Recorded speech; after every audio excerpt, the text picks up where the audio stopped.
Karena kita yakin sesuatu yang terjadi di alam raya ini kita tidak bisa apa-apa.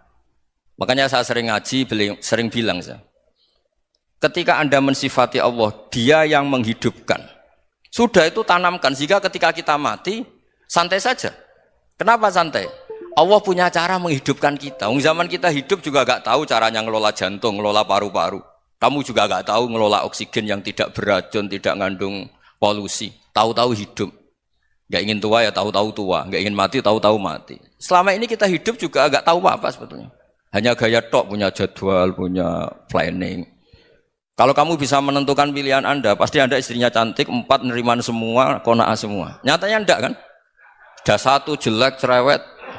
Wah itu kan, nyatanya enggak bisa apa-apa Anda kan? Dan kamu bawa mati lagi. Nah, itu kan, istri Anda juga gitu, punya keinginan, punya suami yang ganteng, yang jabat, yang neriman, yang enggak poligami. Ya enggak kesampaian juga. Kalau kita ngitung tingkat kegagalan kita itu gagal terus. Ya kan? Nah, terus ingat Allah, madza yaf'alu Allahu bi. Orang yang punya akal selalu berpikir Allah itu menghendaki apa terhadap saya. Lalu sama-sama orang gitu.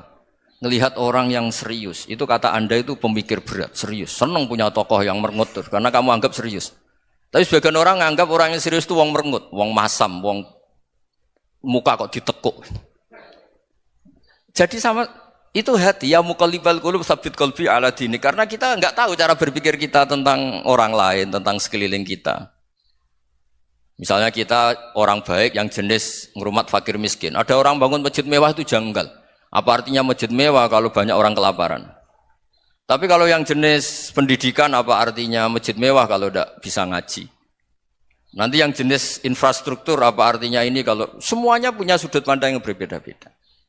Dan Islam mengapresiasi semua kebaikan. Tapi katakan semua kebaikan itu adalah kehendak Allah Subhanahu wa taala. Karena apapun baik Anda itu pakai fasilitas yang diberikan oleh Allah Subhanahu wa taala. Sehingga ini yang disebut qulillah tsumma darhum fi khawdihim yal'abun. Ya kembali tadi ke tema-tema bahwa keseharian Anda ini sudah Islami. Saat Anda tidak bisa melakukan apa saja. Saya sering ada jenazah, biasanya kalau tetangga meninggal saya sering disuruh ngelepas. Saya bilang orang ini baik karena sering ngelamun di rumah, sering nganggur di rumah. Ditanya sama anaknya, kenapa Gus nganggur baik? Ya kalau dia nganggur artinya juga enggak berbuat sesuatu yang maksiat kan?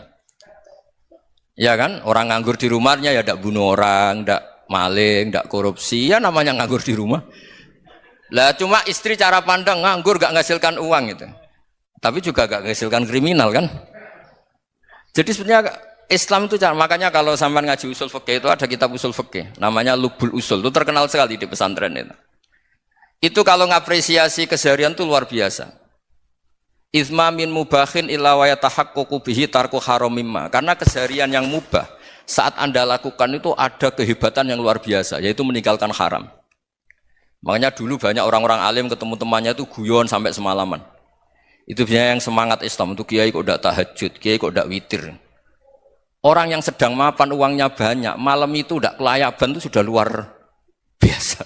Melawan nafsu supaya tidak maksiat itu sudah luar biasa. Supaya lupa guyon sama temannya semalaman sampai subuh. Gejlok-gejlokan ngenang zaman miskin, zaman kuliah nggak jelas, zaman apa. Melihatnya jangan tarkut tahajud. Seperti ini meninggalkan tahajud, tapi meninggalnya ini talkul muharramat. Jadi kayak apa hebatnya? Sehingga Imam Ghazali punya riwayat yang agak unik. Hatta takuna ibadatu akhiri hadil ummah iku an-naum.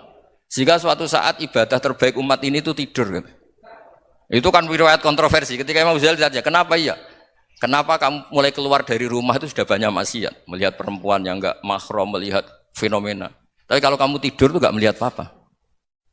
Tapi juga kamu jangan nganggap tidur itu ibadah betul. Saatnya melakukan fardu ain malah masih tidur. Tapi itu sudut pandang yang menjadikan kita Islam itu gampang.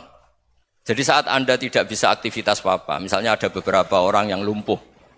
Lumpuh itu memang nggak bisa Jumatan, nggak bisa ibadah, tapi dia juga nggak bisa maksiat. Tidur itu memang Anda saat itu nggak bisa tahajud, nggak bisa witir, tapi saat itu ada zina, ada maling, nggak gosipkan orang, nggak bully orang, nggak menanamkan kebencian, nggak hasut. Sehingga tidur menurut Allah Ta'ala wa min ayatihi manamukum billaili apa? Wan nahar. Karena di tidur itu selain ada unsur istirahat, jaga kestamina, juga ada unsur meninggalkan beberapa keburukan.